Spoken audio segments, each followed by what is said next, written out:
Con Daniel vamos a hacer la locución, no somos expertos ni mucho menos, simplemente le ponemos, como dicen acá los chicos, le pones onda, pero los chicos te dicen, le estás poniendo onda.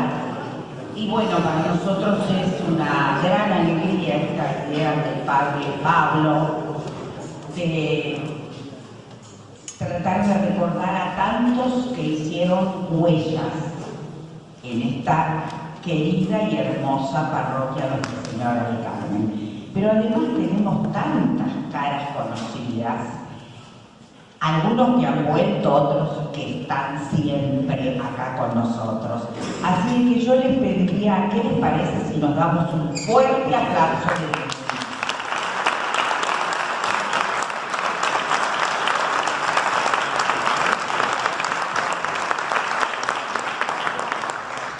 Gracias, Padre Alberto, gracias, Padre Jorge, gracias, Padre Pablo.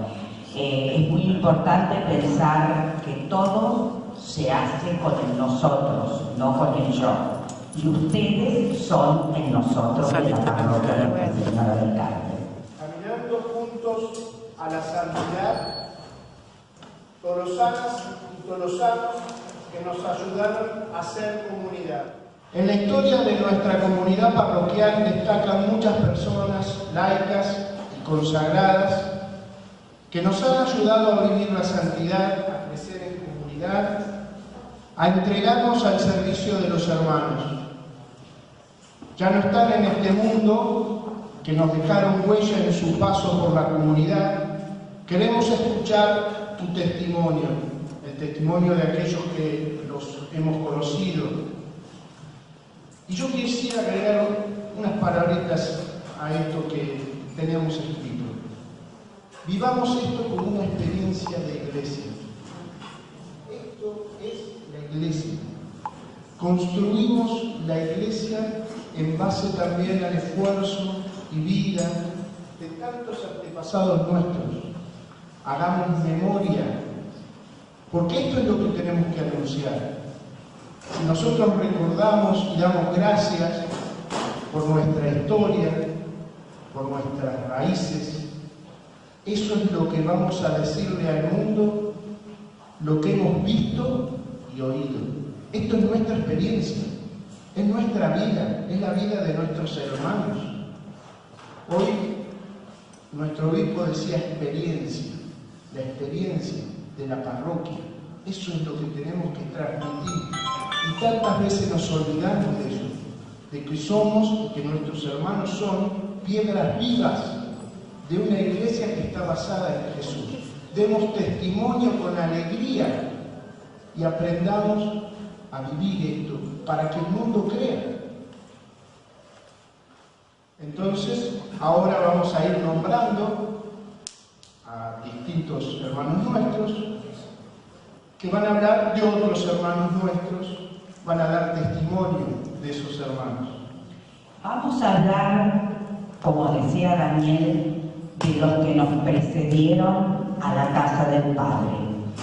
Personalidades que dejaron huellas y testimonios de fe. En primer lugar, lo que les vamos a pedir, que van a tener que hacer lo mismo que nosotros, venir al escenario. De Mabel Zagarduy, que fue la cofundadora con el padre Santolín, precisamente del colegio Nuestra Señora del Carmen en su totalidad, va a hablar Carlos Alberto Rafti. Gracias, y es un gusto siempre volver a casa, porque esta fue mi parroquia durante muchísimos años. Y bueno, es un gusto ver también caras conocidas, familias queridas, parroquianas de acá. Yo les tengo unas palabritas que espero disparen ideas. Y quisiera contar cómo se compró esta. Yo quise hablar y tener un testimonio sobre Mabel Zagarduy, porque creo que fue una de las personas, junto con el padre Santolín, con el cual sin ellos dos juntos la escuela no hubiera existido como tal. Se vivió ese binomio y ese fue el mirando, ¿no? Acompañado también por otras personas que generalmente no las recordamos. Por ejemplo, si yo les nombro a Margarita Carrara, yo no sé si muchos se acordarán de Margarita Carrara. Fue la primera directora de la primaria. Era miembro de la comunidad del Sagrado Corazón y ella dejó toda su actividad docente para venir a esta parroquia, fundar también la escuela de alguna manera. Los 2 primeros años sin cobrar un solo peso. Y fue la primera directora. Para mí también es cofundadora, Margarita Carrara, y va un recuerdo también para ella. Pero bueno, si hablamos de Mabel Zagarruni, Mabel Zagarruni, su trayectoria, ¿cómo empezó? Fue una maestra que entró a trabajar en el Ministerio de Educación, a tener puestos, cargos administrativos, pero estuvo en una dirección donde se regenteaba la supervisión de las escuelas de ese momento. Porque yo conozco esta historia porque mi padre fue compañero de ella y mis padres tuvieron una relación muy estrecha desde esa época. Y eso le dio a Mabel un aspecto y un dominio, porque vio la educación desde el punto de vista de la administración. Cuando ella se hizo cargo de la escuela, ya había pasado por esos puestos administrativos y le habían dado cierto conocimiento y cierta experiencia que después pudo aplicar.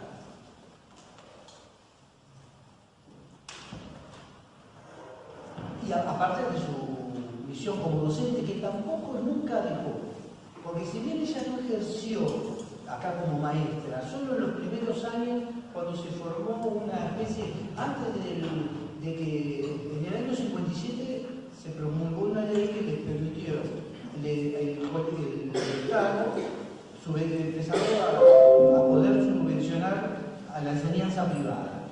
Entonces, la enseñanza privada, que hasta ese momento no recibía ningún subsidio, eran muy caras los colegios privados, no había tantos en La Plata. En el año 57 se promulgó esa ley y en el término de 3 o 4 meses se fundaron en La Plata, solamente en La Plata, más de 40 escuelas. Fue muy largo, fue una epopeya eso.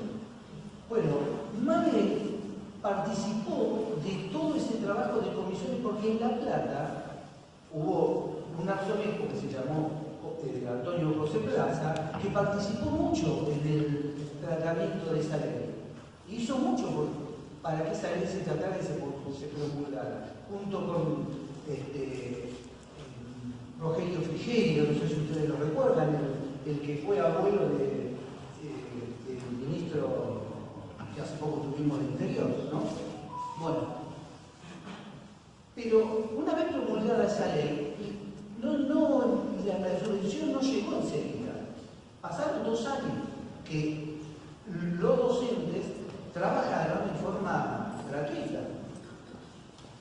Bueno, Mabel participó también de todo ese movimiento y de toda esa organización. ¿Por qué lo pudo hacer? Yo entiendo que porque tenía cualidades muy importantes. La primera era su fe.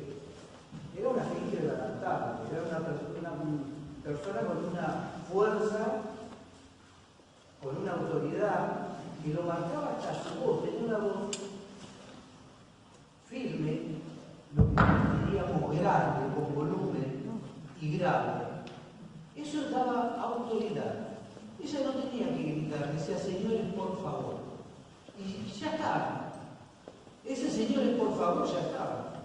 No es ni silencio ni nada. Su vocación, otra de sus cualidades, vocación por la docencia y por el servicio. Para ella la educación era un servicio. Ella valoraba mucho el docente. Tenía un dicho, decía, eso es trabajar con un sueldo. No veía bien trabajar con un sueldo, había que poner un extra. Había que poner un extra, había que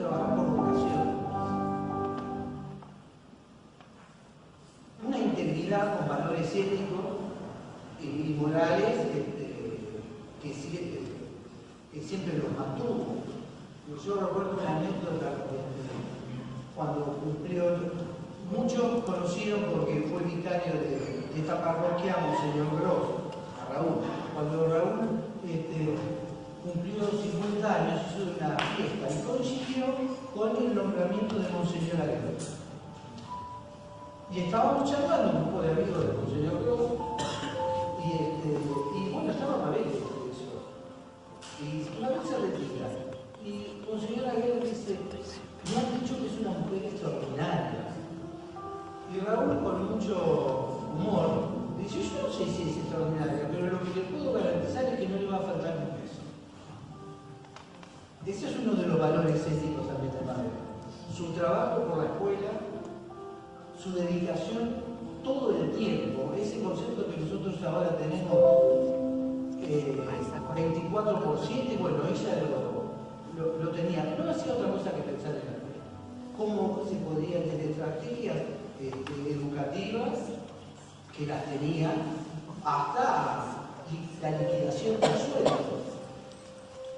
Yo no sé si, pero muchos se recordarán cómo se liquidaban los sueldos. Lo que hoy es una planilla Excel. Bueno, antes se hacía, era una planilla cuadrada y se hacía que hacerlo a mano. Eso lo hacía a mano.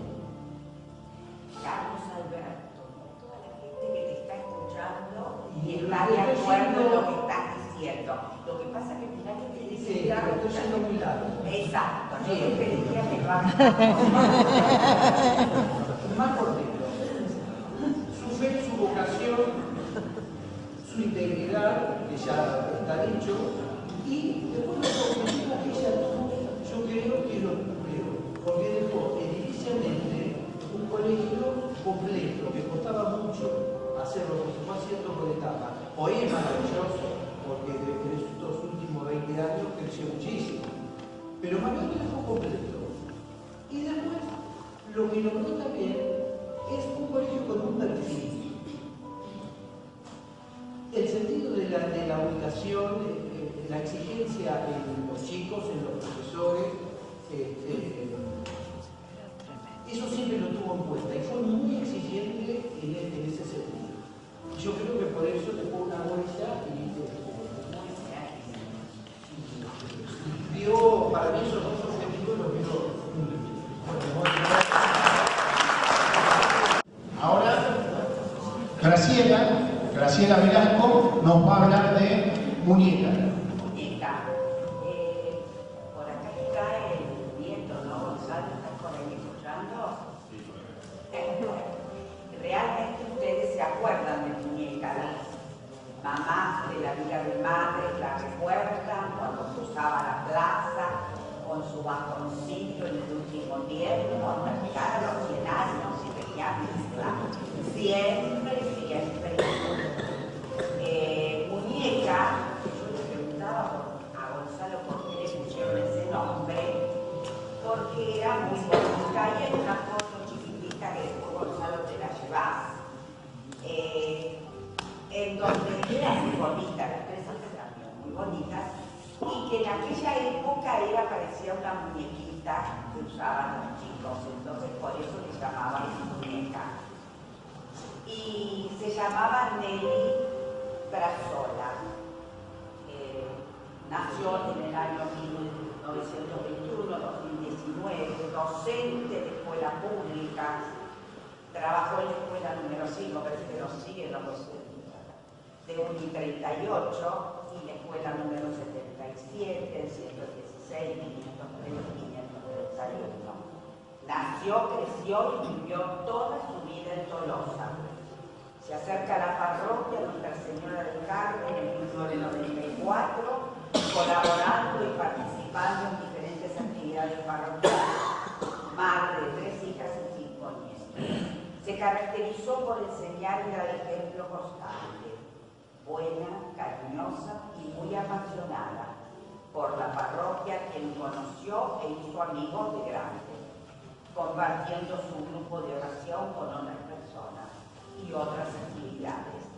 Su imagen la tengo nítida en mi retiro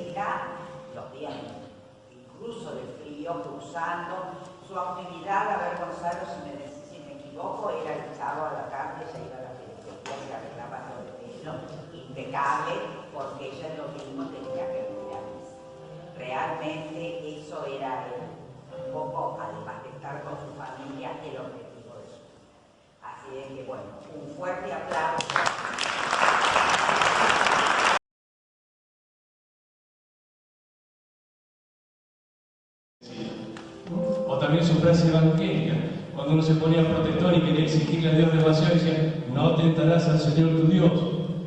O también, cuando decía, ¿de qué le vale al hombre ganar todo el oro del mundo si pierde su alma? Cosas que o uno los fueron marcando y aún hoy todavía nos siguen repiqueteando en la cabeza.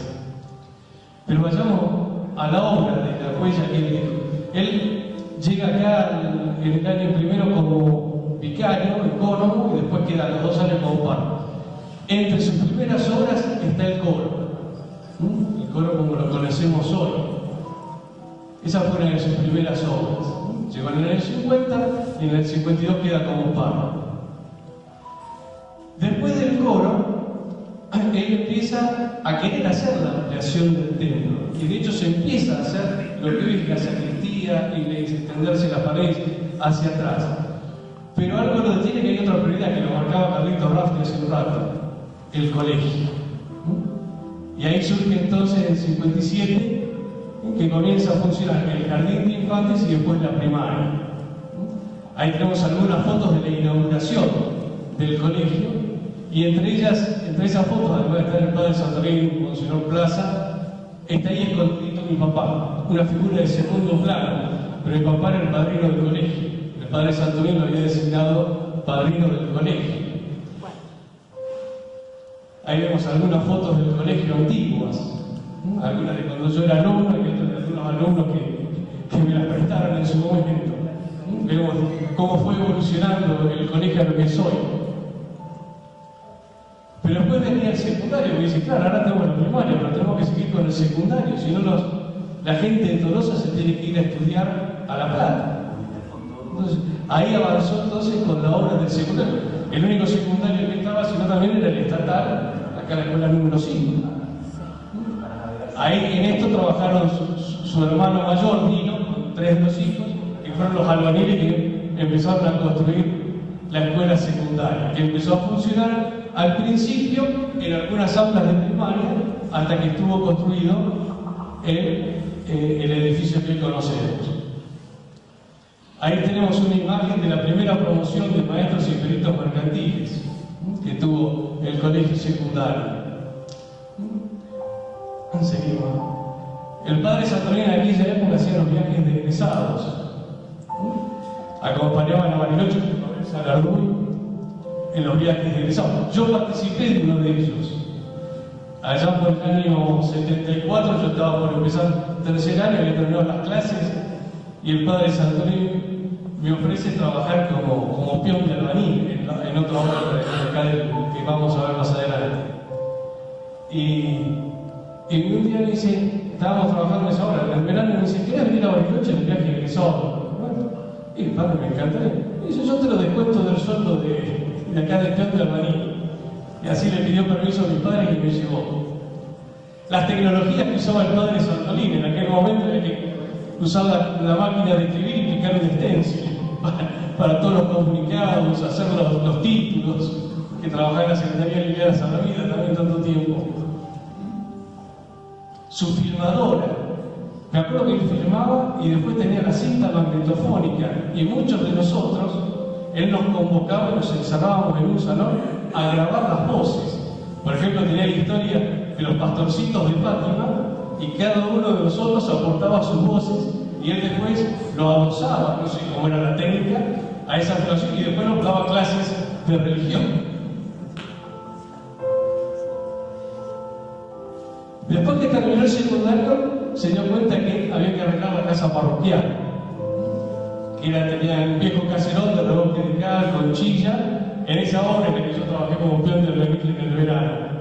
Y entonces se construyó la casa parroquial como la conocemos hoy, con dormitorios para los sacerdotes que estaban, por si había algún huésped. Acá, esta foto que también estaba recortada de Carlitos Rafti. Acá tenemos al trío, Mabel Sacarduy, mi mamá Mariana y Beba Gianpablo, que era profesora de música, era la organista en los casamientos y también fue vicedirectora directora de estudios del colegio secundario. Esto fue cuando lo distinguieron como canónigo honorario al padre Santorín. Y después vino, continuar el sueño. Ya tenemos la escuela primaria, teníamos el secundario, ampliamos la casa parroquial, había que continuar con la obra del templo. Y así llegamos en el año 81 a la inauguración. Están imágenes de cuando fue la misa, cuando se inauguró. Ahí todavía el altar precae un poco todavía. Todas las obras, acá me soplaban San José, todas las obras en el colegio estaban asociadas a San José. Por eso fue Monseñor Aguirre nombró copatrón del colegio a San José. Ahí vemos imágenes del templo como era antiguamente y ya con la ampliación. Años después trajo el reloj para la torre y también trajo un órgano importante para poner un órgano nuevo ahí en el coro. En tiempos de Monseñor Corrachino se habían instrumentado unas peregrinaciones a pie.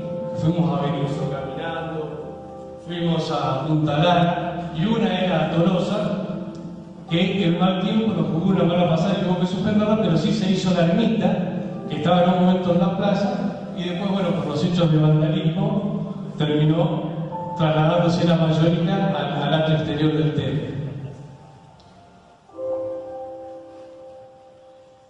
Cuando él ya no estaba ahí, ya había tenido su problema de salud, estuvo en el Abramanio, pero cuando San Juan Pablo II cumple los 50 años de ordenación, invitó a varios sacerdotes a la celebración de la misa en Roma.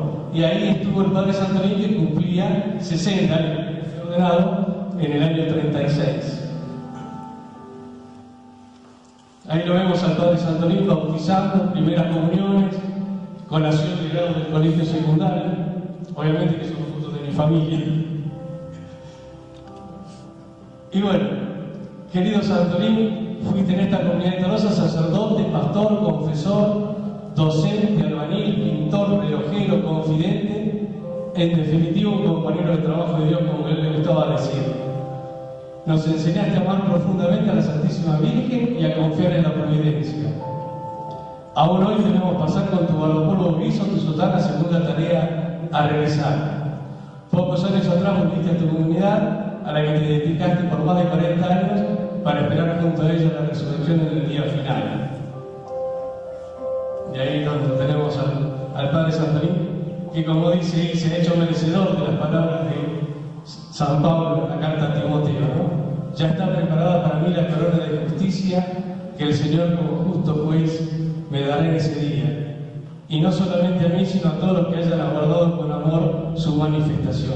Verdaderamente, el Padre Santolín dejó huella en Tolosa, para la comunidad parroquial, pero también para la vecindad, con la construcción de los colegios, la primaria, la secundaria, toda esa misión que él tuvo. Realmente, Padre Santolín, que por ahí mandaba esas tarjetitas muy agradecidos después de algún evento, querido Padre Santolín, los agradecidos somos todos nosotros los que hemos vivido en esta comunidad por la huella que vos dejaste. Muchas gracias.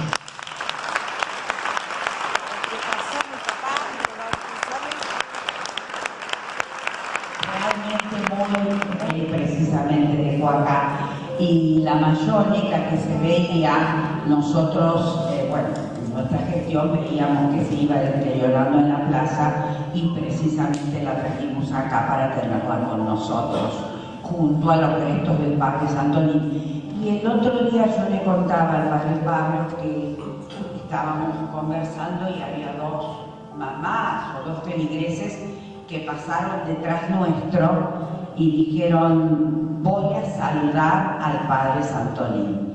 Y a mí me encantó la idea, porque es como que voy a saludar la tumba, no es la reverencia o rezar, yo voy a saludarlo, que esta es la idea que uno tiene que tener, me parece a mí, del más allá.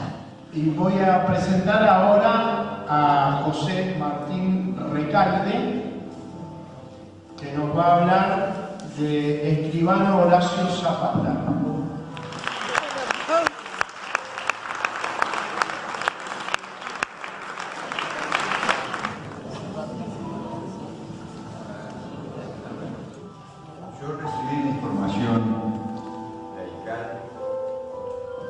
patria chica, Entre Ríos. Y vine a La Plata para estudiar en la universidad. Acá conocí a grandes sacerdotes, maestros de la doctrina, como Monseñor Piloño, como el padre Juan Bengochea. Y luego en el año 1980 me trasladé con la familia a Tolosa. Aquí en Tolosa encontré una comunidad pujante y conocí buenos maestros de la fe cristiana como el padre Alberto Meroni, querido padre Alberto Meroni, y conocí laicos que daban testimonio de su fe cristiana.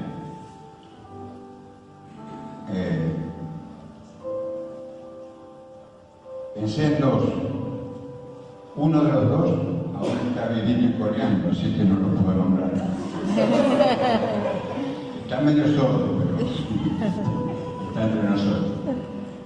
Y el otro es el escribano Horacio Zapata. El escribano Horacio Zapata era un verdadero prototipo del laico cristiano. Daba testimonio de su fe en todos los lugares donde actuaba. Cuando lo conocí, acá en esta parroquia, donde él era un activo miembro de la comunidad parroquial, me invitó a ingresar a la Fundación Santa Ana de Monseñor Juan Carlos Ruta, donde terminé de formarme, digamos, en cuanto a la parte doctrinaria de la fe. Pero también tuve el placer y el honor de trabajar con él en un grupo que habíamos realizado, miembros de la comunidad parroquial, eran 8 familias fundadoras, que se llamaba Grupo de Reflexión y Acción Comunitaria. Estábamos dispuestos a llevar la inspiración evangélica al plano social y por eso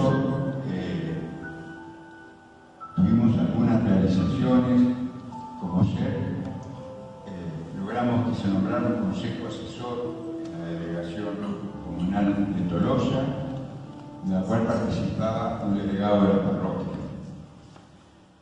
y otros delegados de los distintos clubes vecinales. En ese grupo también logramos que se hicieran sendas peatonales en la rambla de la avenida 32. Y discúlpenme, pero tengo una laguna en la memoria más grande que el mar de Galileo. Por ahí se me escapan lo que quiero decir.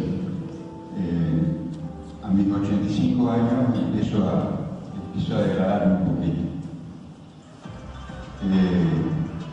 La actividad fue intensa en esa época y ese grupo la formaban, como dije, 8 familias. Estaba Horacio Zapata y su esposa, Enrique San Marco y Carmen Drago. Estaba Víctor Turi y su señora, estaba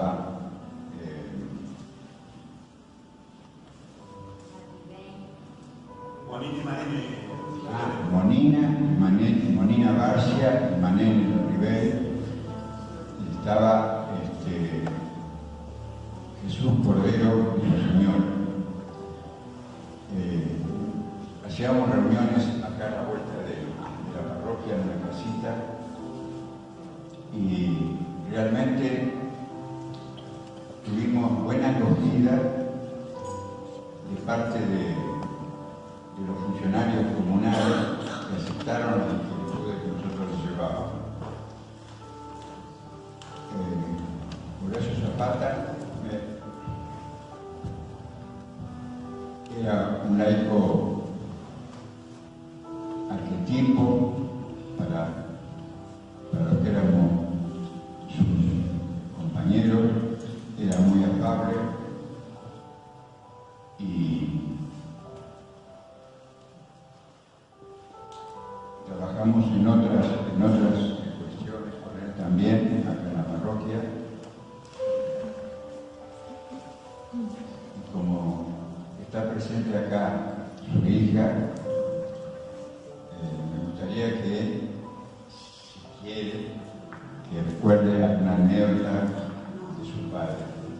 Era un laico, vuelvo a decir, prototipo, arquetipo de caballero cristiano. No sé si quieres discúlpenme, no tengo la versación que tenía hace unos años. Estoy medio viejito, pero no podía pasar esta ocasión sin recordar a mi amigo Horacio Zapata.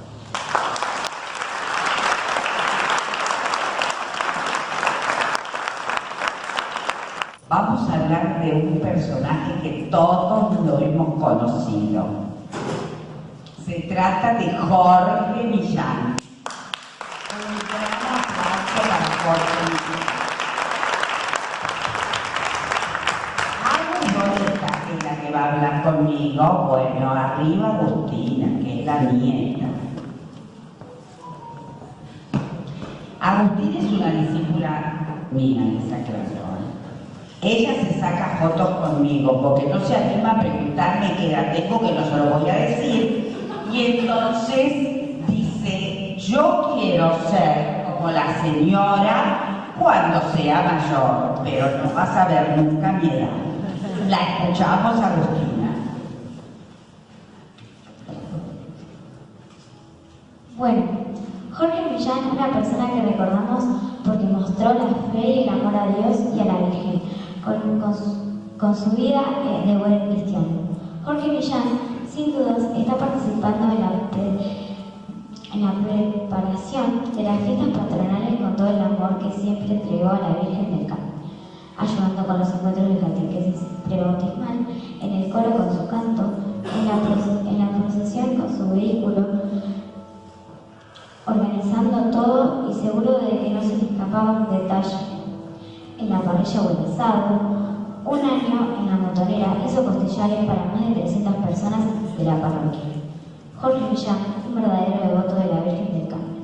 Toda su familia estuvo de una u otra manera relacionada en el colegio en la parroquia del Carmen. Su hermana Mirta y su esposa Dora fueron maestras del colegio. Fue monaguillo del padre Santorín. Él y sus 3 hijos, Francisco, Juan Ignacio y Paula, fueron alumnos en la primaria y secundaria. Hoy, dos de sus 4 nietos están en el colegio, Matías en segundo de primaria y Agustina en primero de secundaria. Ellos y toda la familia están orgullosos del abuelo Jorge Millán. Pedimos a Dios por su alma que lo tenga en su santa gloria.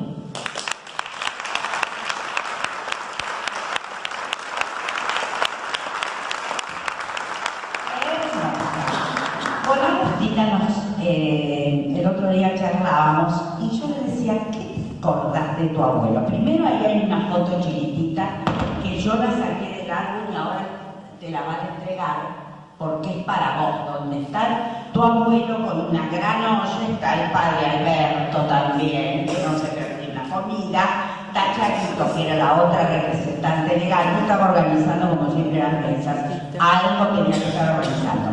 Le digo, ¿qué te acordás de tu abuelo? Y entonces me acordaba, ella se acordaba de una característica que lo hemos visto todos.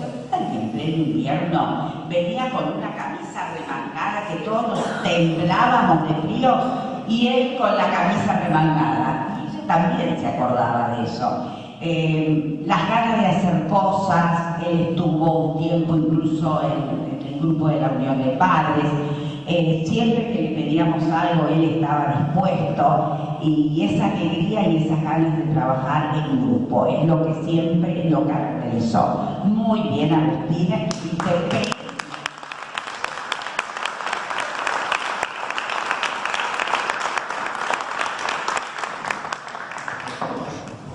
Sara Mariela Escolari y Silvia Cabrita, que también van a hablar de Jorge. Buenas noches a todos. Y sí, estoy acá para dar testimonio de lo que fue Jorge Omar Millán, o Jom, como todos le decían. Lo conocimos a Jorge por primera vez, lo vimos, nos prestamos atención por su caudal de voz, ¿no es cierto? Después empezamos a conocerlo por su calidez humana. En un encuentro, en una comida que se celebró en un club, y él cantó con sus sobrinos. Entonces ahí con mi esposo dijimos, ¿qué pasa acá con esa voz? Bueno, después en el coro, participando siempre, esto lo sé por mi hija primero, después por mi esposo, porque ocurrió un evento muy importante para la vida nuestra como matrimonio, que Mariano Álvarez y Lucía García nos eligieron como padrinos de su primera hija, de Josefina. Entonces tocaba la charla prebautismal, pero el tiempo apremiaba, porque era un 8 de septiembre, día del cumpleaños de la Virgen, y no era ni sábado ni domingo. Entonces el matrimonio Millán nos dio la charla en su casa, que fue una charla como esos encuentros de familia después de una comida, con una calidez tan especial, que primero dieron la charla, después, bueno, nos quedamos hablando un poquito, y Jorge, porque mi esposo también se llamaba Jorge, contó que él también en una época se quedaba, igual que mi esposo, sentadito en el banco o paradito cuando el momento de la comunión. Y eso a mi esposo le hizo porque él era también igual. Él se quedaba hasta ese momento sentado en el banco mientras todos íbamos a comulgar. Bueno, a mi esposo lo invitaron a participar del coro, y ahí se hizo amigo de Jorge. No sé cuáles eran las charlas que tenían ellos, pero él venía muy contento y siempre hablaba de Jorge, Jorge, Jorge, Jorge. Y Jorge era muy especial en el coro, era una persona sencilla, humilde, tenía un porte así que imponía, ¿no? Porque era grande y con su voz también que tenía, pero él tenía un espíritu de unión en el coro, que siempre estaba todo bien. Si había algún problema se iba a solucionar, iban a seguir ensayando, estaba todo bárbaro. Y tenía ese espíritu de comunidad, que él decía que lo importante era estar unidos, hacer reuniones, participar entre todos, conocernos. Y eso fue lo que a mi esposo, a través del canto que le gustaba y la comida que también le gustaba, lo que hicieron a través de Jorge Millán, a través de Jom, que mi esposo se acercara otra vez a abrazarse con Jesús a través de la Eucaristía. Así que yo, eternamente agradecida. Él fue el instrumento, hubieron muchos instrumentos que quería que mi esposo se acercara definitivamente a Jesús, pero Jorge fue el instrumento más preciso y más afinado para llevarlo al otro Jorge a la Eucaristía. Gracias.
29 de junio, el día de San Pedro y San Pablo.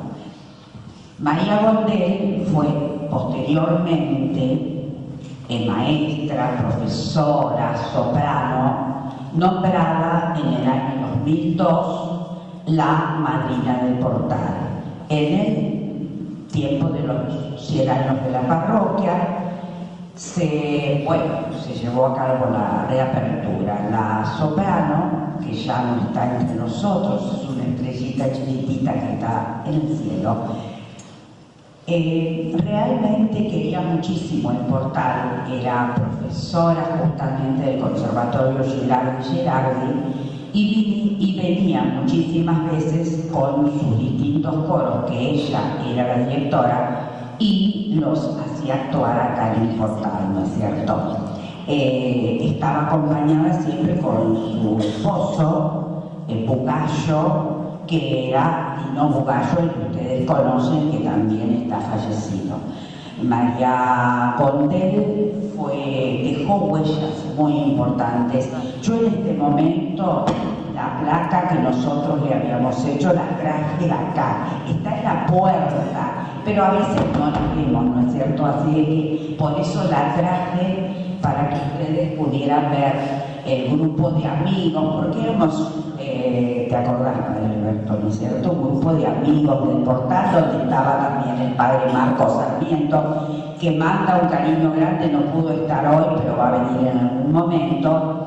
Bueno, el grupo de amigos del Portal agradece, bueno, nos nombran a nosotros, yo no me quiero nombrar, y al Padre Alberto Meroni, y en especial a la madrina del teatro, María Gondel, por su iniciativa y dedicación en la reapertura del teatro, junio del 2013.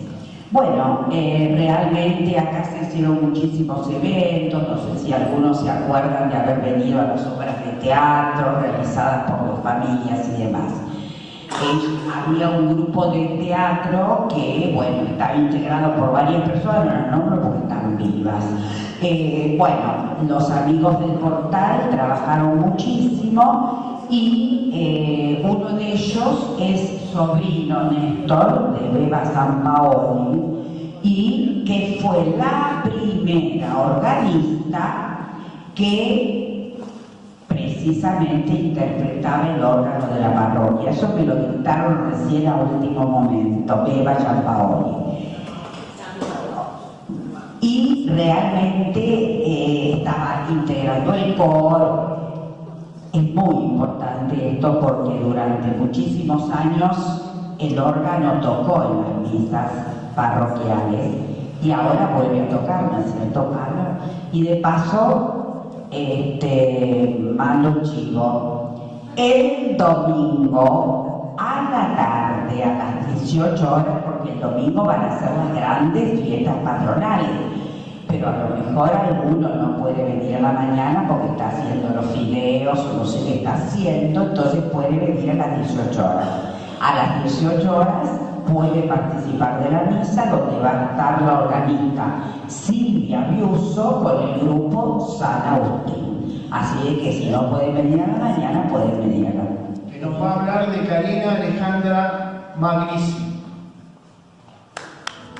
Gracias. Me pongo de costado y estoy más. Como estoy nervioso, me protejo. Tengo mi ayuda de memoria en el celular. Bueno, me presento, yo soy Ángel Valentín, yo no pertenezco a la comunidad. Yo vengo de Los Hornos, acá estoy con mi esposa. Y bueno, la historia por la que vengo es esa chica, se llama Karina Magrisi. Karina era alumna acá de los colegios, cursaba el secundario hasta empezar casi el cuarto año, cuando tuvo un accidente en 5528 y falleció. Con esto pasó el 27 de febrero del año 99. Estoy nervioso por eso.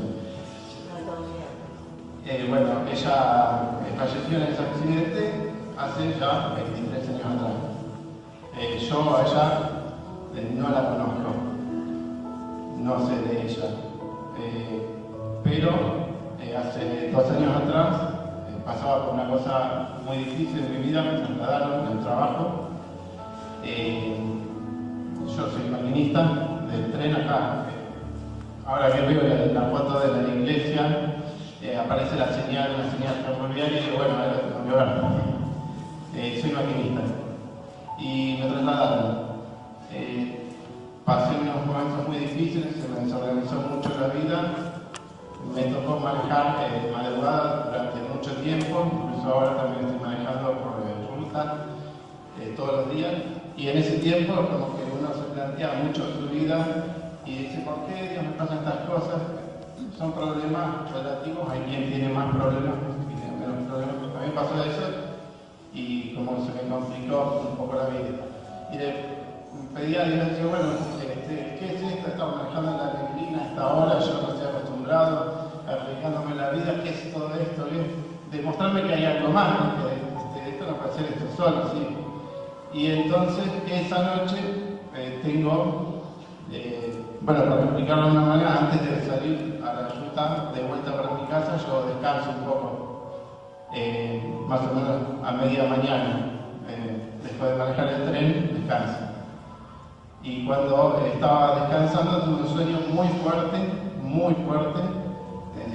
a fuerte me refiero a real, en donde aparece una chica y me dice su nombre, me dice quién es, me da datos exactos de su familia. Bueno, me despierto de ese sueño y claro, empiezo a buscar información, quién era, qué me pasó. Tenía miedo también, ¿por qué me pasan estas cosas? Doy con la familia, me sorprendo, en las redes, gracias a la tecnología, puedo dar con la familia, googleo mucho, me pongo a hablar. Termino en la casa de la madre, no le cuento nada, solo le digo que la conocía y quería sacar una nota en el diario, nada más. Y la madre me cuenta cosas y a medida que me va contando, esos datos que me dio esta chica del sueño, se combinaban con lo que me decía la madre, perfectamente. Yo lo que lo cuento es como es. Y me da todos esos datos y bueno, para mí, como la describe la madre, era una chica de fe, venía acá a la iglesia todos los domingos, pese a su edad, su adolescencia, tomaba la Eucaristía todos los domingos, era abanderada papal en la catedral, llevaba su Biblia siempre, la abría en cualquier punto y la leía, y ella pensaba que esa lectura que ella hacía casual de la Biblia no era casual, sino que Dios la guiaba en esa lectura y era la enseñanza del día. Bueno, para 13, 14 años, algo quiere decir, ¿no?, que una chica sea así. A mí, bueno, escuchando todo esto, ¿qué me pasó? Empecé a venir acá, a la iglesia, conocí acá al padre, le conté una parte que vine con la madre también de esta chica y empecé a comulgar, como no lo hacía nunca, porque uno es católico, pero somos católicos así medio tibios, ¿no? Hasta que pasan cosas como esta y no solo es venir a comulgar, sino cómo comulgar, con emoción.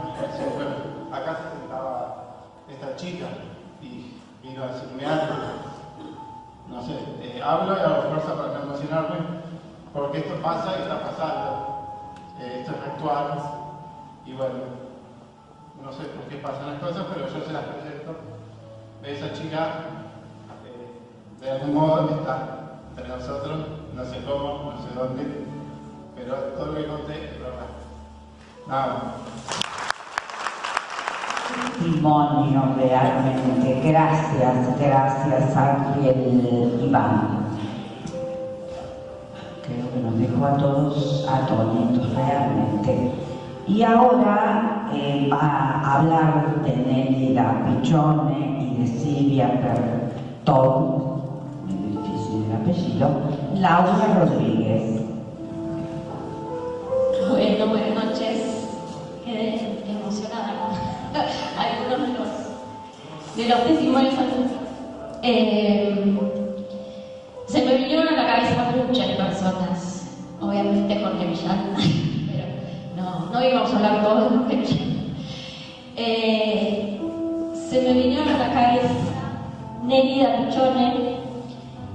No encontré foto de Nélida. No sé bien cómo describírselas. Nélida era legionaria, fue legionaria mucho tiempo. Yo compartí muchas reuniones del Grupo Legión de María, donde estaba Nelly, de la que ya hablaron, y que me vengo a enterar que le decían muñeca a Nelly. No lo sabía.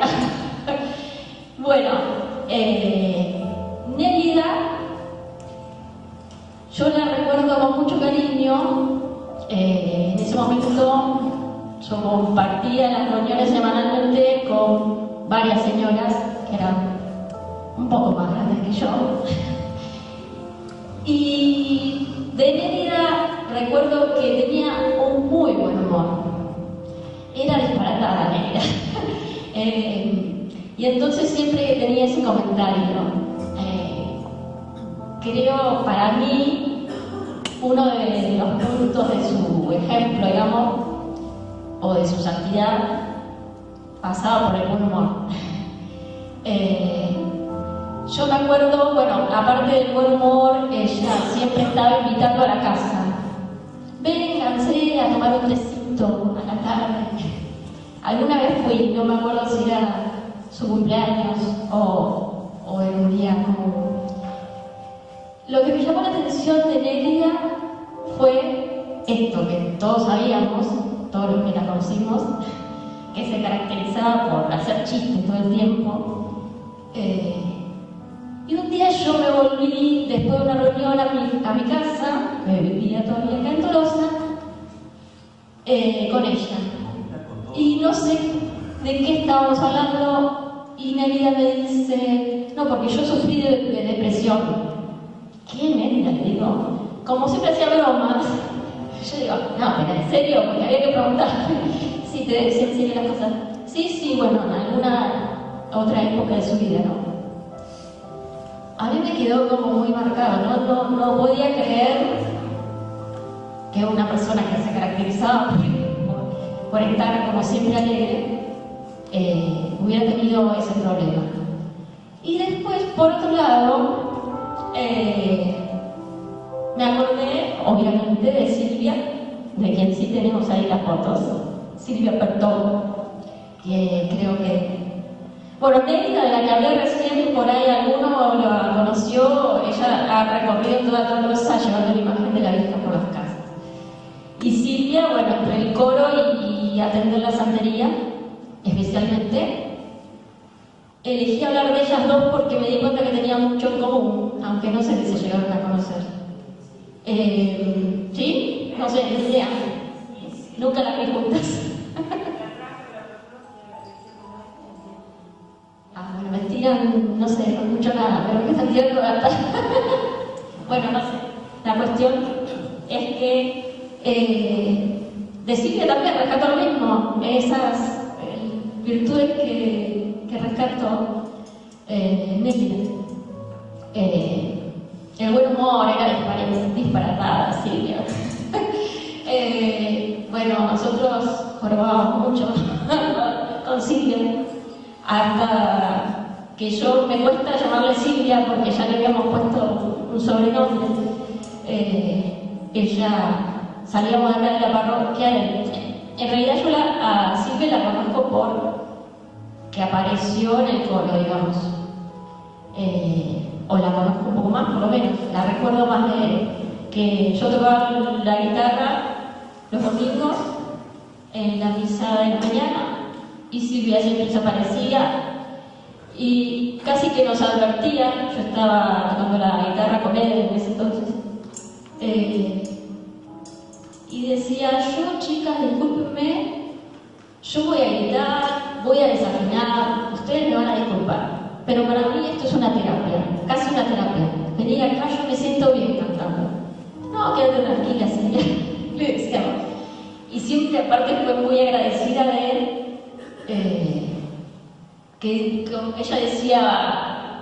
la teníamos que tolerar. Me toleran, yo desafino, qué sé yo qué. Y bueno, nada, compartimos muchas cosas, ¿no? Y ella en ese entonces nos decía, ay, yo quisiera que mi hija se prendiera, ella sabe tocar la guitarra. Y bueno, decíamos, bueno, sí, decirle a tu hija que venga, no hay problema, qué sé yo qué. Bueno, a la hija la conocerán, que Flavia, que está en la secretaría parroquial, es la que ahora toca la guitarra en la misa. Bueno, nada, después pasaron muchas cosas. ¿Qué? Todo el coro me sopla, sí, es verdad. Bueno, la cuestión es que siempre de buen humor, siempre tratando de ver lo positivo de las cosas, siempre dispuesta a hacer lo que hubiera que hacer acá en la parroquia, no importaba si era limpiar, no importaba ir a cantar, cantaba, no importaba. Y me parece que de las dos, eso es un ejemplo. Después me entero de Silvia, que también había tenido problemas de depresión, lo cual me sigue llamando la atención. Por lo menos me llamó la atención de más chica, ahora quizás no tanto, porque uno entiende que el que está de buen humor no es que no le pasen cosas, pero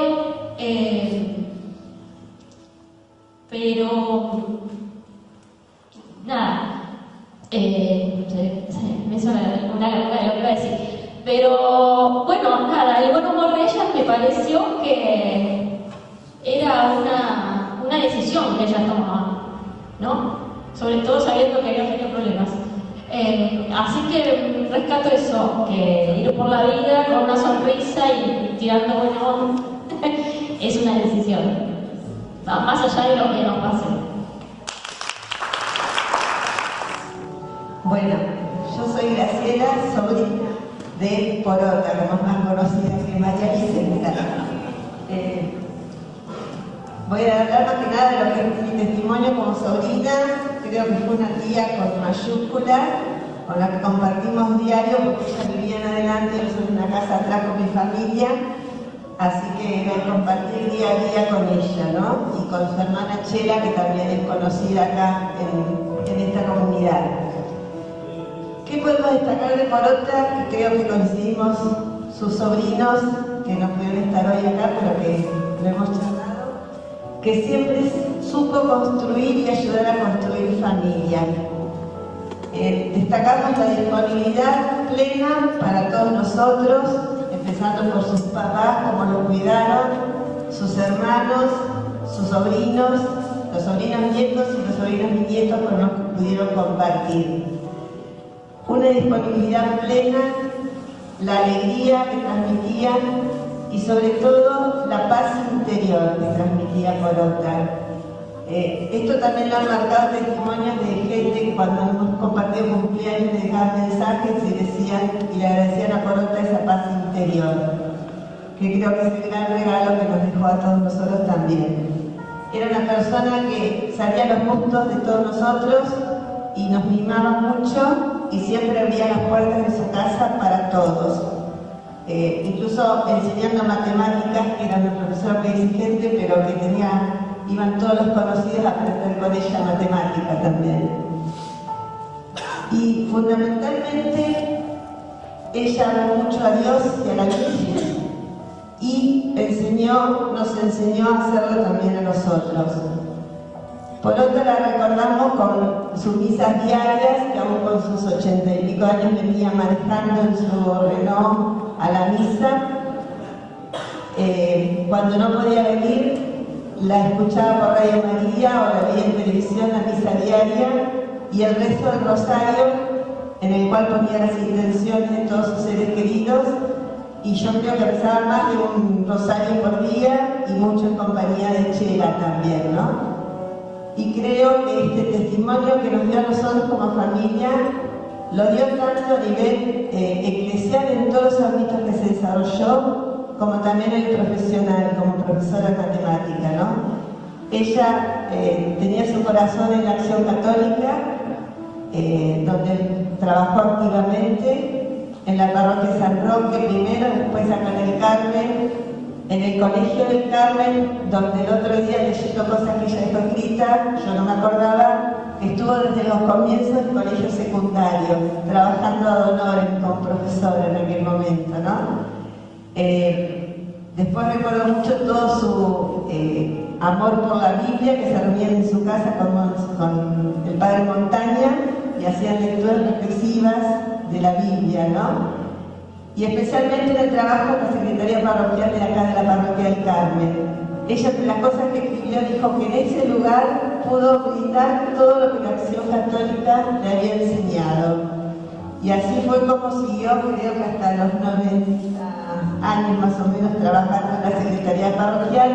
Incluso los últimos aportes era preparar el guión de una de las misas, ¿sí?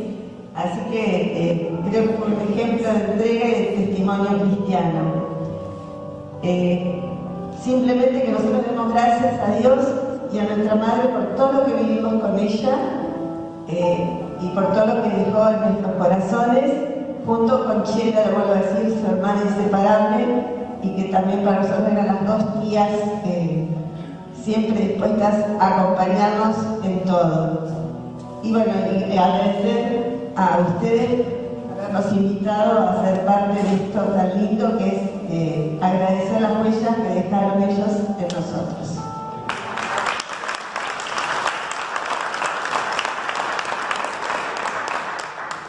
Bueno, además de decir que era impecable, porque ella es impecable, por fuera y por dentro. Y yo voy a contar una pequeña anécdota para que vean lo que es el testimonio cristiano. Un día yo critiqué a alguien delante de Morota. La cara de ella de respeto, de no decir nada, y de no puedo describir lo que fue el día de hoy, que cuando voy a hablar mal de alguien lo pienso con Morota de dice todo. Pero también lo que me dio, y esto lo tengo como ¿cómo se dice? Un tesoro, es el escudo y el escapulario de Morota, ¿sí? Tengo acá en la mano, que después lo voy a dejar para que ustedes lo vean y en todo caso hagan una oración hacia ella.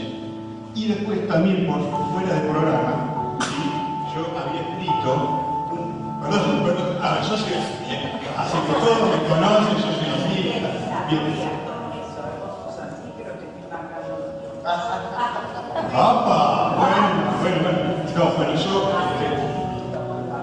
ustedes conocen que yo tengo una representación especial con la Acción Católica y no me quería olvidar de ninguno de los que fueron de la Acción Católica. De algunos todavía falta hablar, ¿sí? Ya se habló de Horacio Zapata, de Nina, que son gente querida, ¿sí?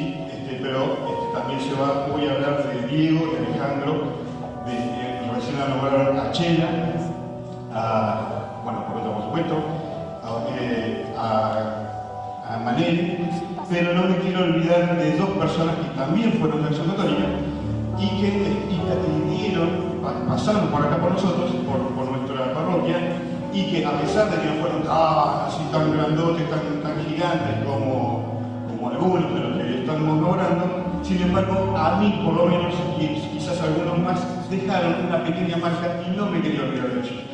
La primera, yo esto lo voy a leer, solo me quiero detener en dos de ellas. La primera es Chela Chaco, mi profesora de geografía del secundario, que siempre estuvo a la sombra de su hermana Morota, pero la recuerdo como una persona cándida, con una sonrisa fresca, como quien se come un rectangulito de más de una barra de chocolate sin que lo sepa el dueño.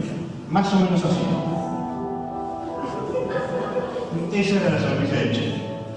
Y por otro, quiero recordar a Teresa Endel, que apareció de repente en la parroquia y se hizo cargo del Ministerio de la Música de la misa de los sábados. Pese a su situación familiar y a su enfermedad, no perdía oportunidad de colaborar con este santo oficio, como si tampoco podía prescindir de la Eucaristía semanal. Alguna vez he acompañado acompañado a Graciela Canales a su casa para llevarle el Santo Viático. Desde el cielo sigue colaborando con el coro parroquial y a veces me la imagino sentada con nosotros en alguna fiesta importante. Gracias. A todos los que van a hablar sobre los jóvenes, Diego Cerdá y Alejandro Díaz, que suban todos al escenario. Todos, porque son los jóvenes.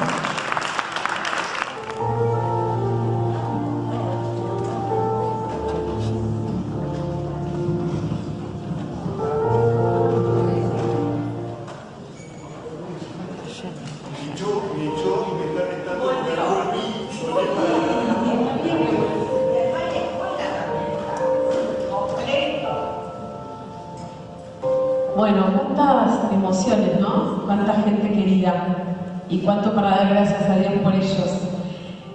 Bueno, nosotros nos invitaron un ratito para recordar a nuestro gran querido amigo Diego. Creo que más de uno de los que estamos acá estamos gracias a él en la parroquia y tenemos que dar gracias a Dios por eso, ¿no?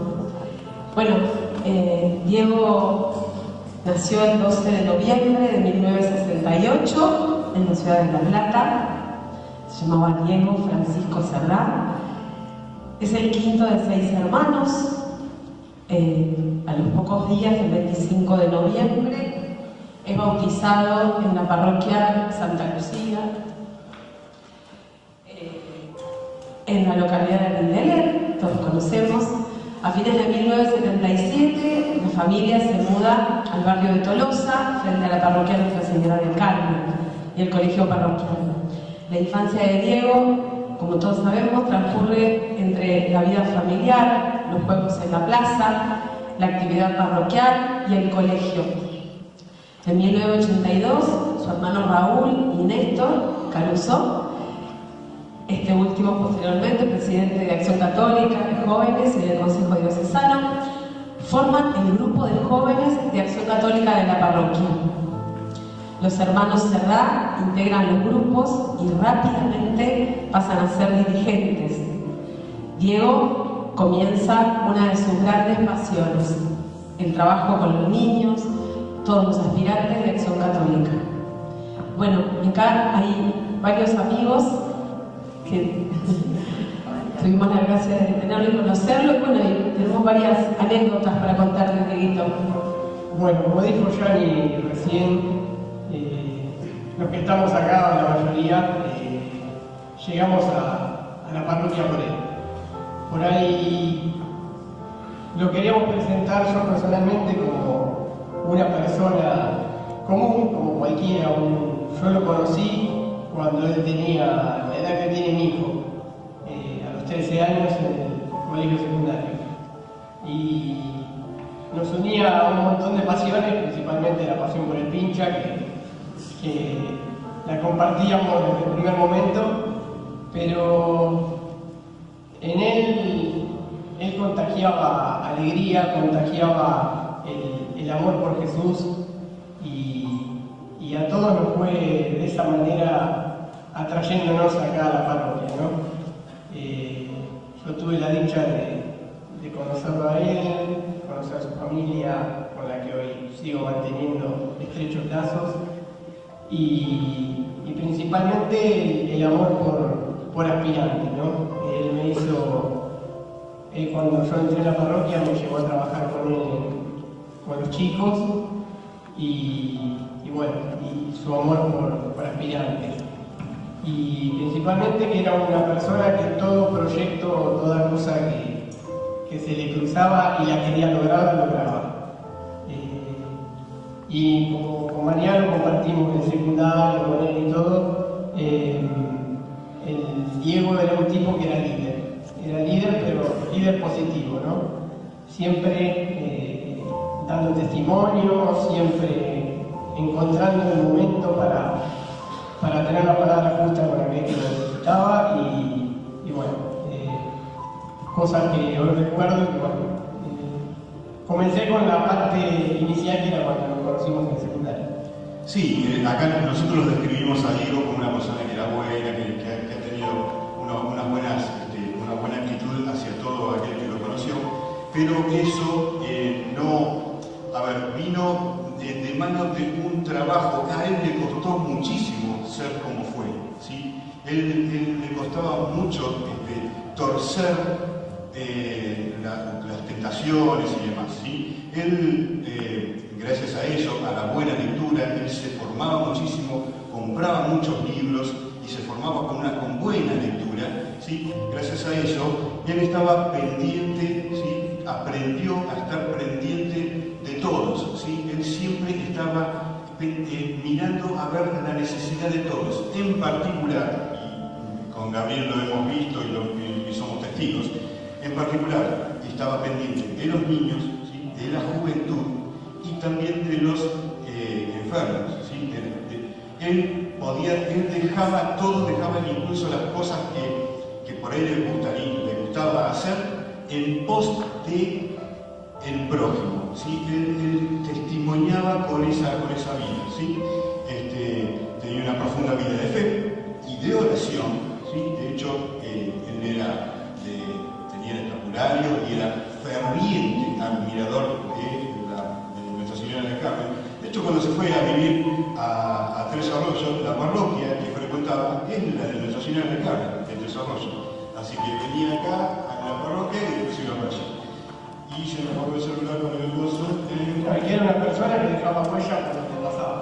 Sí, de todas maneras, no era, como digo recién, no era la persona bonachona, como Chela. Chela era así, no. El tipo tenía carácter. Yo me acuerdo un año nos fuimos a hacer un campamento de aspirantes de Acción Católica, de la parroquia al campo de estudiantes, ¿bien? Y entonces ese año llovió muchísimo, pero copiosamente, como una de las tormentas más grandes que viene en mi vida, ¿bien? Luego de la tormenta, claro, salimos de las carpas y demás, aparece el sol y por supuesto, cuando salimos de las carpas, salimos de los lugares, había charcos y por la copiosidad de la lluvia empezaron a aparecer sapos, ¿sí? Bueno, entonces, ¿qué pasó? Los chicos empezaron a ir y a agarrar sapos, ¿sí?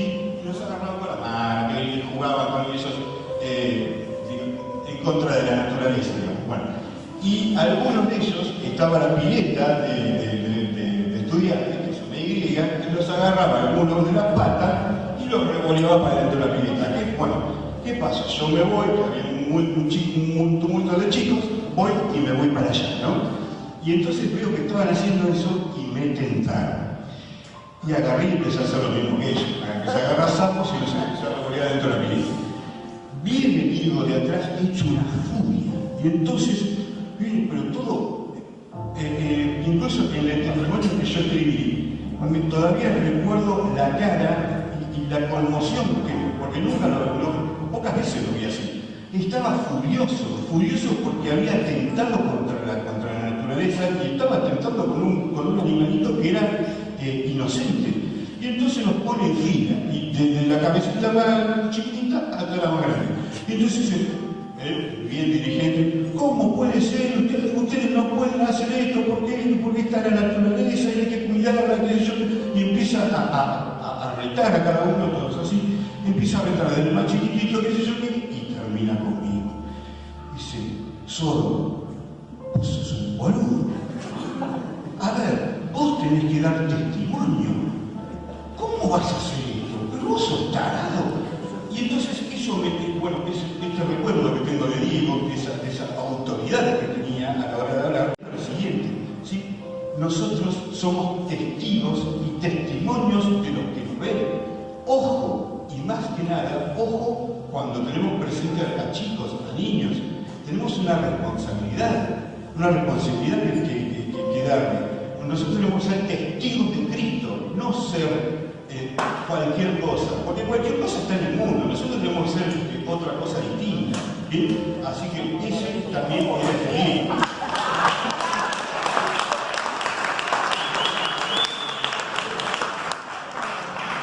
Bueno, ahora sí creo que tenemos muchas cosas para presente en muchos momentos importantes de nuestro casamiento, fue nuestro chofer, fue nuestro testigo de matrimonio y lo elegimos como padrino de nuestro hijo Gabriel. Entonces, más que hablar de Diego, queremos hablar por Diego, porque tenemos la carta que él escribió cuando se enteró que iba a ser padrino de Gaby, que Gaby la guarda también como un tesoro. Me parece que es lindo porque él, lo que salió del alma de él, nos parece que es un testimonio valioso. Dice: ay, Javito, hoy es un día muy especial para vos y también para mí. Tiene fecha del día del bautismo. La escribió antes, pero se la dio ese día. Y también para mí, aunque no lo sepas todavía, yo te empecé a querer de a poquito desde el 16 de agosto de 1999, cuando tus papis me dijeron que venías en camino. Ese día fue uno de los más felices de mi vida. Debe ser porque a tus viejos los quiero bastante. Pero hoy quiero decirte, por intermedio de ellos, que voy a rezar para que seas un santo varón, un pibe de Dios, un aspirante. Más adelante, cuando seamos más amigos, te voy a enseñar algunas cositas. A tomar mate amargo, por ejemplo. Disculpame si algún día me olvido de tu cumple, o si con tanto viaje que hago pase un tiempito sin verte. Pero estate seguro que todos los días voy a pedirle a Jesús que te cuide, especialmente en el aniversario de tu bautismo, para que seas un Gabriel con todas las letras. Te quiere mucho, Diego.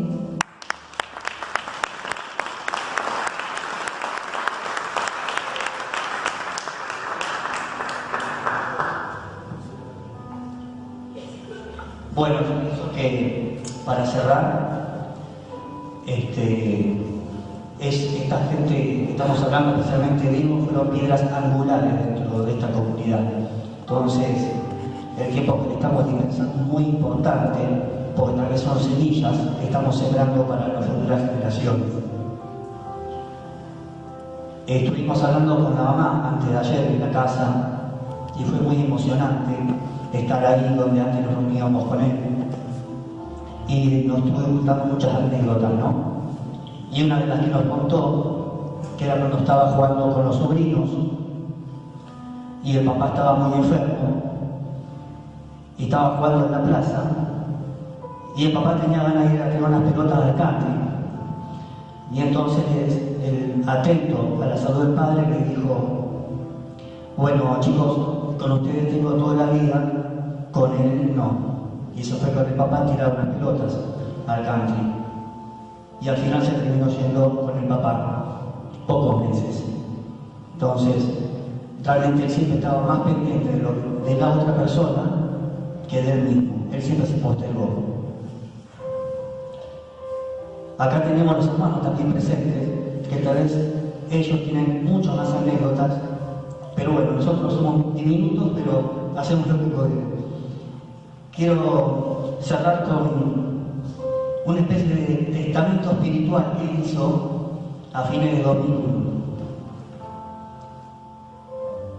Espero que la Virgen me ayude a terminar este año, antes de que este año termine conmigo. Y a fin de año poder decirle al máster, o sea, Jesús: aquí estoy, Señor, dispuesto a todo. Esto es lo que hicimos. Dame las instrucciones para este año que comienza, pero no me dejes meterme en demasiados líos, ¿sí?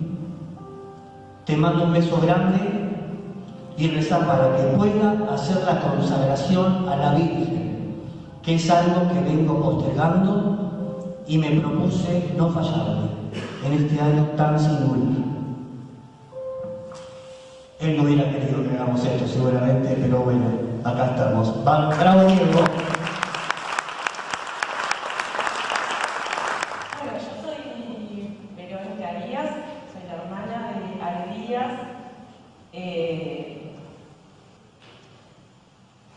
Acá hay amigos que van a hablar después de Ale. Ay, no se la risa, no sé.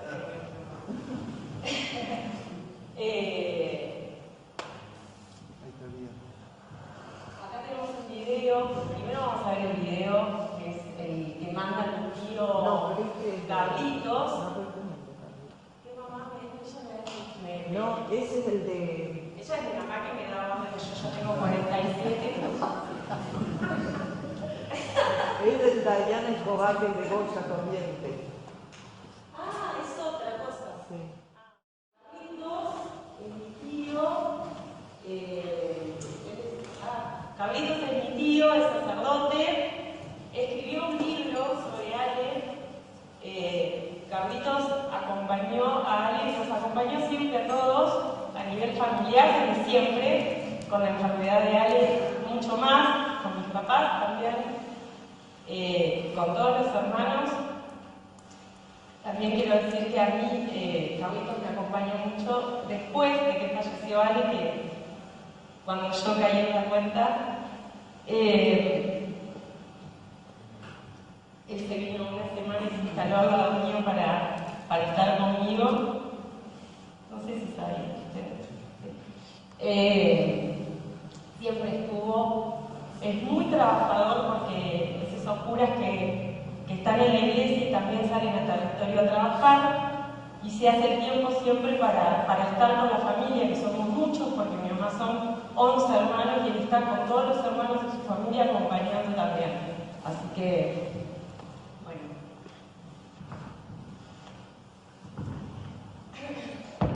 Querida comunidad de Nuestra Señora del Carmen de Tolosa, donde tengo tantos recuerdos y presencia. Bueno, me han pedido que diga algo sobre Alejandro, mi sobrino.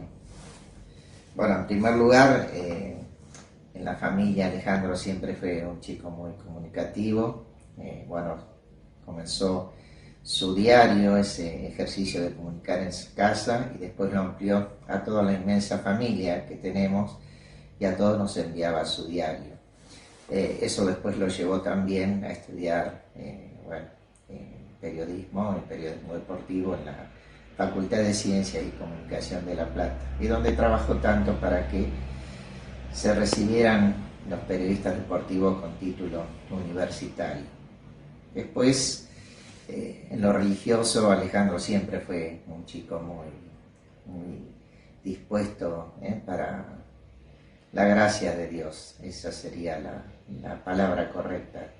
Disposición y gracia hicieron de Alejandro un chico muy generoso, y bueno, él siempre me fue a visitar a las parroquias donde yo estuve, subía siendo ya joven a ayudar con una naturalidad en el altar que no le daba nunca vergüenza, al contrario, una alegría en manifestarse siempre como cristiano. Y bueno, después ustedes en la comunidad, sobre todo los que han compartido con él, lo conocen más que yo. En el libro que pude escribir, hurgando sobre sus cosas que dejó en su cuarto, hay muchas que las pueden leer ahí. Yo, para no ser largo y para un testimonio para la comunidad, lo que está en la contratapa del libro es lo que les dejo a ustedes también, ¿no? Sí me importa que haya gente en la comunidad como vos y tantas otras personas que buscan lo mismo que yo, la santidad.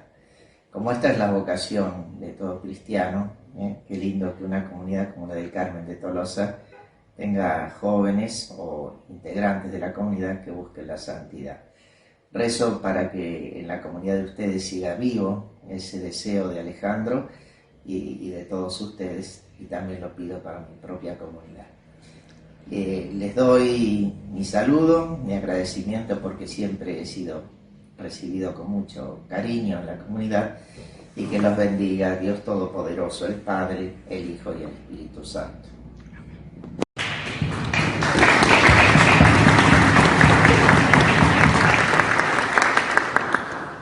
Bueno, yo acá me convocó mi mamá, que me dijo, pero lleva el libro, y leí una partecita del libro. Y yo, como soy rebelde, no le voy a hacer caso. Y más que nada vengo acá como hermana de Ale, y podría titular Ale no nació de un repollo, nació de mi mamá Inés y mi papá Carlos, y Ale es la muestra. Ale, como también mi hermano Bache, Carlos y Diego, y yo también, somos la muestra de lo que ellos nos dieron. Que con una familia como todas, que pasan sus adversidades, supieron superarlas. Yo siempre le decía a mi mamá, yo ya hacía el cálculo, que mi mamá la tuvo a Ale cuando tenía 27 y ya era el cuarto. Yo a los 27 no tenía ninguno, ahora tengo 2 bendiciones, como se dice ahora, pero ella a los 27 ya tenía 4. Y una vez le dije, mamá, ¿cómo hacías? Porque ella además trabajaba. Y trabajaba todo el día y además cocinaba mediodía, noche, se ocupaba de nosotros, porque mi papá trabajaba en Buenos Aires, así que ellos nos enseñaron el trabajo, nos enseñaron la espiritualidad y el amor por Dios. Entonces yo quería, ya los amigos van a hablar de Ale, hablar de ellos, que son los que nos transmitieron todos estos valores.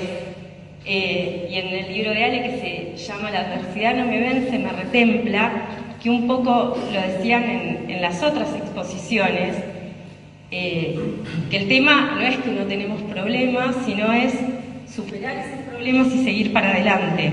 Entonces, lo que ellos nos transmitieron es esto, ¿no? Siempre con amor y en familia se puede seguir para adelante pese a las adversidades que nos pone la vida y además las 1000 cosas lindas que vivimos. También quería decir, un poco rescatando de Ale, en particular, que venimos a hablar, que nuestra relación con Dios tiene como 3 patas, pienso yo, ¿no? Nuestra relación personal con Dios, esa música es que vaya cerrando, nuestra relación personal con Dios, que es personal, nuestra relación con la comunidad, que es esto, juntarnos como comunidad, pero creo que la tercera pata, que es la que por ahí es más cuesta fortalecer, que es llevar a Dios al mundo afuera, que es llevar a Dios sin decir, te traigo a Dios, llevar a Dios con las acciones, ¿no? Y el verbo se hizo carne. Y es un poco, sí, cuando trataba de elegir y cumplir con la pauta que me había puesto que elija una partecita, creo que lo que pasa en el libro de Ale es esto, ¿no? Más allá de su vida espiritual, que eso es personal de uno con Dios, más allá de su vida en comunidad, él también supo llevar al mundo, a su profesión, a sus amigos que no estaban dentro de la iglesia, supo llevar a Dios sin decir te traigo a Dios. Creo que eso es lindo también, ¿no? Y creo que es un poco lo que se destacó de todas las personas que venimos a hablar. La sonrisa, el buen ánimo, él siempre estaba dispuesto, el servicio, ¿no? Que es un poco la enseñanza de Jesús, de estar al servicio de los demás. Y creo que un poco cualquier partecita del libro de Ale es estar al servicio de los demás. Y vuelvo al principio, creo que eso lo aprendimos de mis papás, que nos enseñaron, pese a las adversidades, pese a que fueron padres jóvenes, y mi mamá tenía 4 a los 27, y recalco eso porque, un aplauso.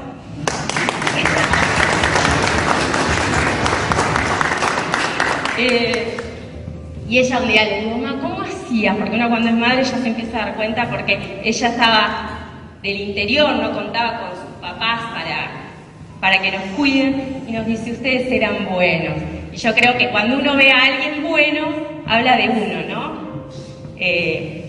Ellos, pese a todas las adversidades, son 2 papás de lujo, y acá me hacen que vaya cerrando. Muy bien.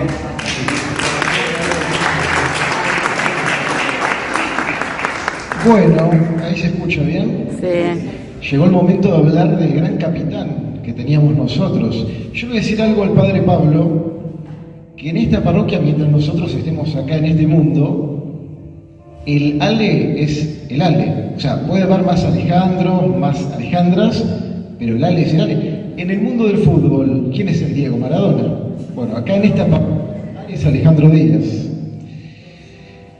Yo nunca vi, miren que soy grande ya, nunca vi una persona con tanto magnetismo positivo como Ale. Ale atraía a la gente, tenía un imán.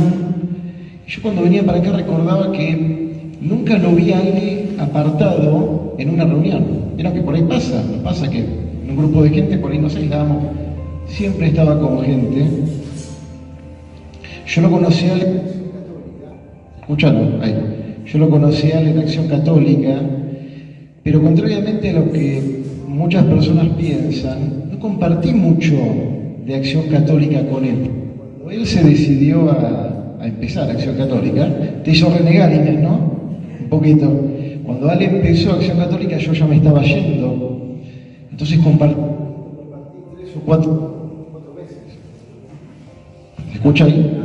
Compartí 3 o 4 meses nada más de vida intraparroquial. Lo que compartí mucho con él... ¿Esta no mejor? No, sigo con esto.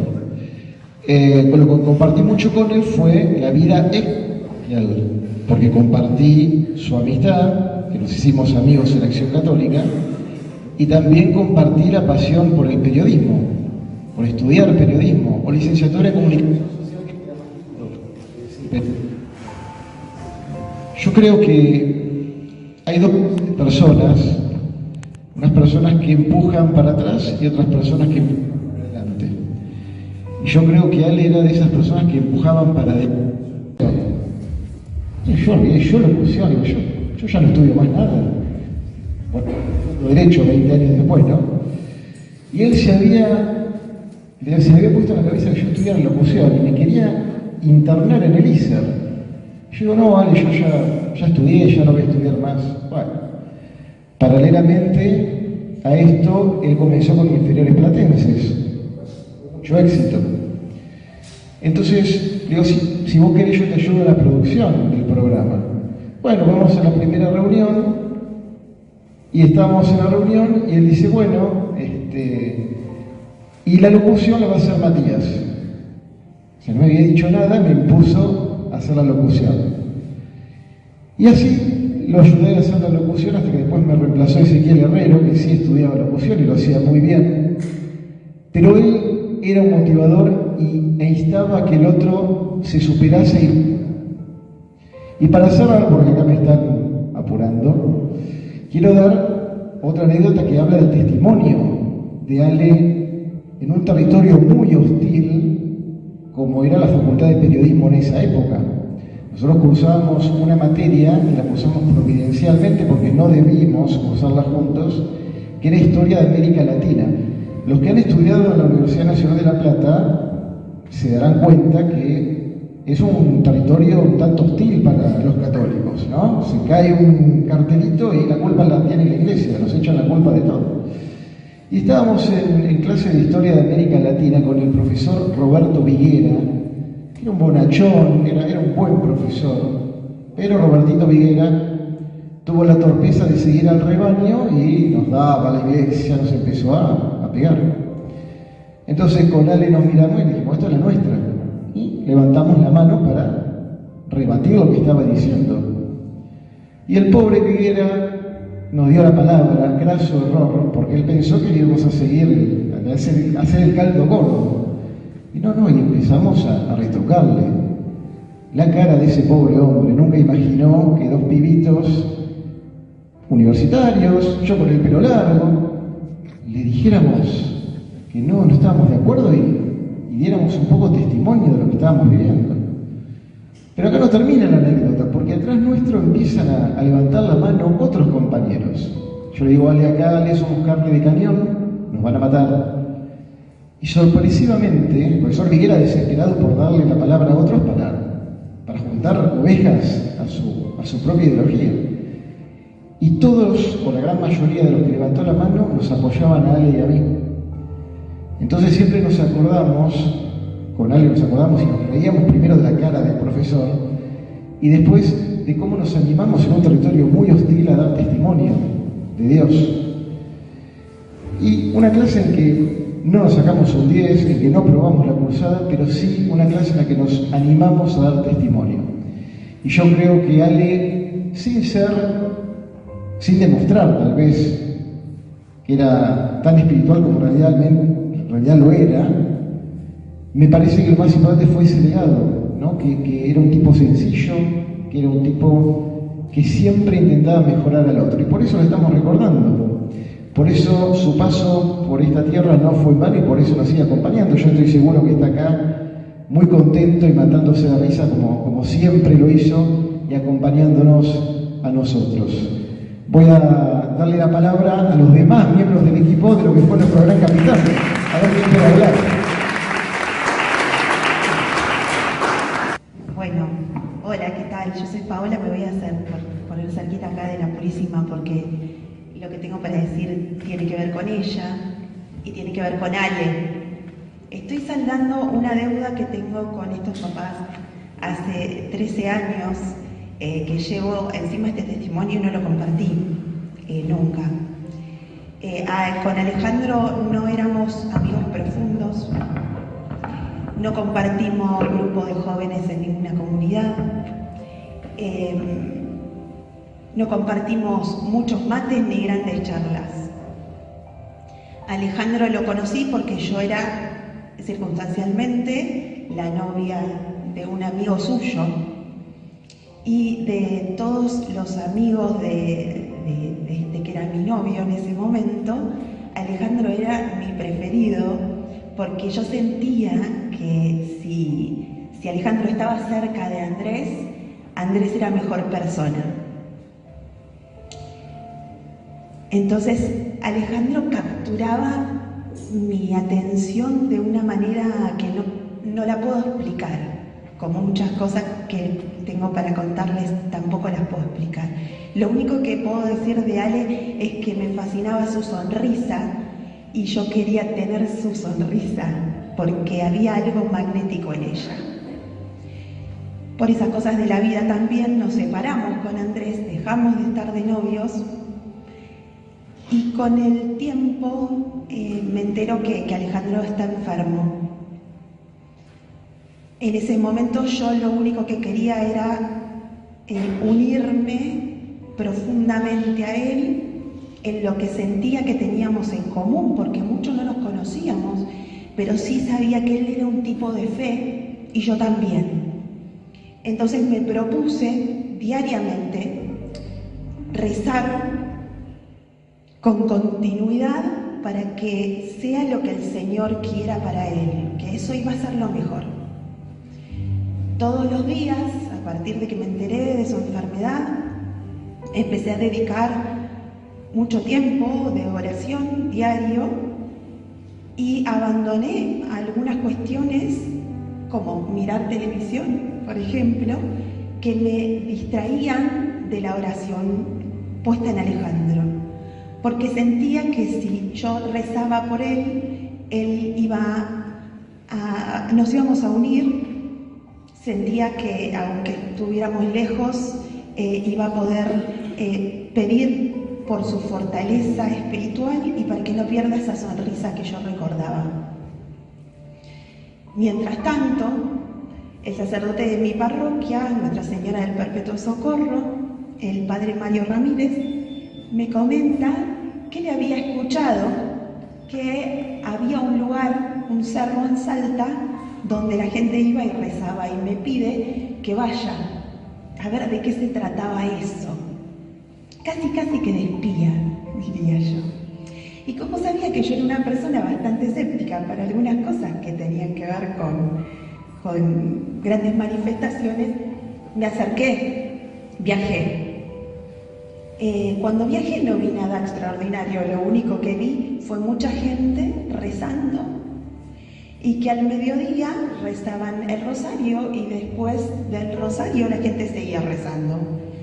no había nada maravilloso que sucediera en ese lugar, pero sí había una atmósfera de profunda oración y de encuentro con la Santísima en ese lugar.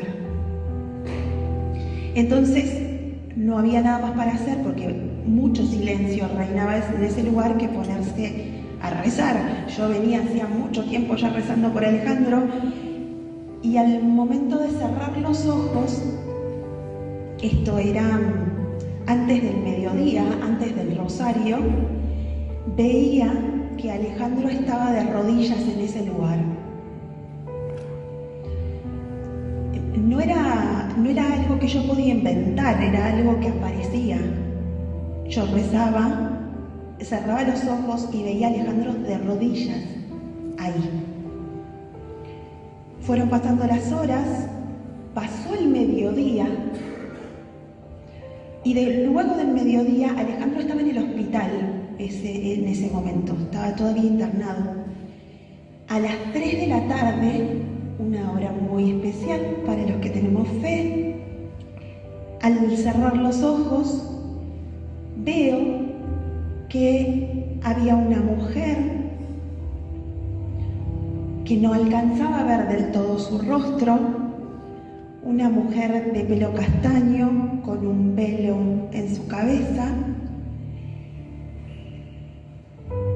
Recuerdo ojos muy transparentes, muy profundos, y junto a esta mujer veo a Alejandro con una sonrisa que si yo intentara reproducirla en este momento cometería un grave pecado. La sonrisa de gozo y la mirada de Alejandro era similar a la de esa mujer. Si quisiera explicarlo, lo diría como se parece un hijo a una madre. Así se parecían ellos dos. Alejandro desbordaba una felicidad que no la puedo transmitir por más que quiera. Era un gozo pleno el de este pibe que daba envidia. Daba ganas de estar así como estaba él. Abrí los ojos y eso pasó. Al regresar en el viaje escribí todo eso que yo había visto en un papel que lo traigo conmigo. Lo escribí mientras viajaba porque 20 horas de viaje hasta La Plata era un montón de tiempo. Y cuando llegué a La Plata, me vienen a contar que al mediodía de ese sábado Alejandro había fallecido y un poquitas horas después Alejandro a las 3 de la tarde ya estaba con la Purísima. Este testimonio yo lo guardé con mucho gozo y cuando se lo conté al sacerdote de mi parroquia, Mario me dijo: tenés que buscar a esa mamá y se lo tenés que contar ya. Y no le hice caso. Me lo guardé, no busqué a su papá y por eso estoy ahora acá, porque muchos años después me reencuentro con ese novio que yo había tenido, que me dice de la nada y fuera de contexto me empieza a hablar de Alejandro y me dice: ¿sabes que la semana que viene todos organizaron? Yo tengo que ir y le tengo que contar mi testimonio, porque sabemos que Alejandro está en el cielo y en la presencia del Señor. Pero doy gracias a Dios porque yo lo vi.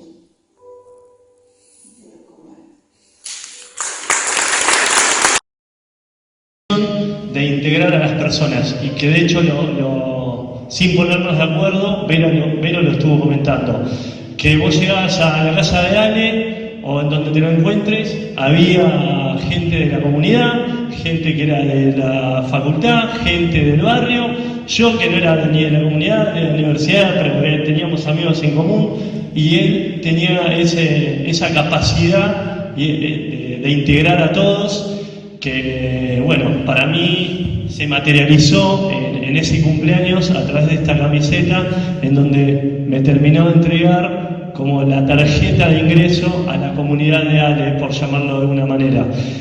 Una virtud que yo destaco un montón y que seguramente la iglesia, la familia, obviamente a lo largo de los años fueron conformando su capacidad, su actitud, su personalidad, y que después lo que es destacable es que se lo guardó para sí o solamente para la comunidad, sino que lo sacó afuera y fue testimonio de la actitud que me parece que hay que tener entre todos, digamos, los que están dentro de la comunidad, los que no están dentro de la comunidad, dar a conocer e integrar a las personas y brindar el amor, el acompañamiento y tener la empatía con los demás, como tenía Ale, que en ese momento tuvo conmigo al ser el representante del equipo y entregarme la camiseta, y que tuvo con todas las personas que yo conozco y que conocieron a ellos, y que conocieron a Ale, y que destacaron siempre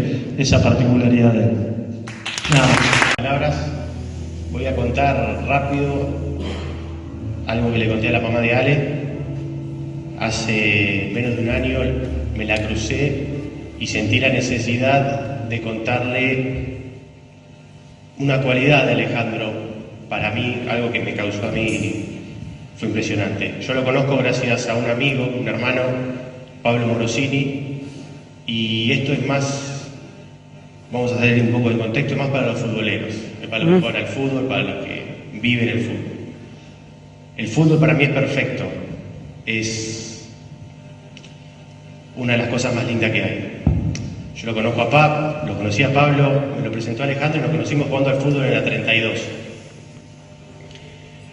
Después de un tiempo, él me invita a formar parte de un equipo que se llamaba en aquel momento San Felipe, con Diego, el hermano, Bache, un montón de chicos más, y era, la verdad, que impresionante.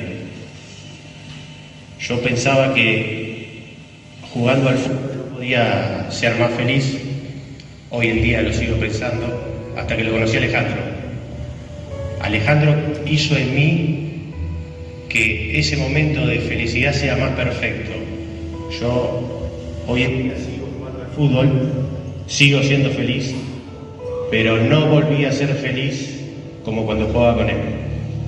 Eso es todo lo que tengo que decir. Gracias.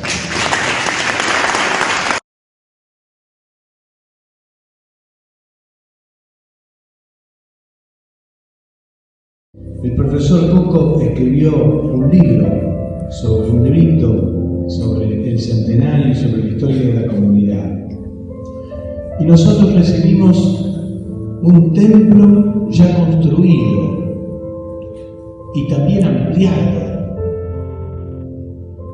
con una torre construida años después, que es muy visible en la entrada de la ciudad. Recibimos un colegio formador de ciudadanos y de creyentes. Recibimos un salón parroquial que siempre, en tiempo del padre Balich como párroco, fue un espacio de recreación y de encuentro para el barrio de Tolosa. Pero en torno al centenario, todo esto, el templo se restauró y fue la comunidad lo que lo hizo, no fueron aportes de afuera. Y en medio de la crisis del 2000-2001, yo recuerdo el rostro alegre del padre Santolín, que nos visitó y en una Eucaristía veía la restauración del templo, que en su tiempo se construyó, se amplió, pero que con los criterios de cómo era entonces, en su primer momento antes, se hizo la restauración del retablo, la torre restaurada, iluminada a la Virgen, una torre que hablaba, porque llamaba, ya la campana empezó a sonar, el reloj empezó a marcar y claro, la gente elevaba su mirada a la torre, de alguna manera simbólicamente llamaba la Virgen.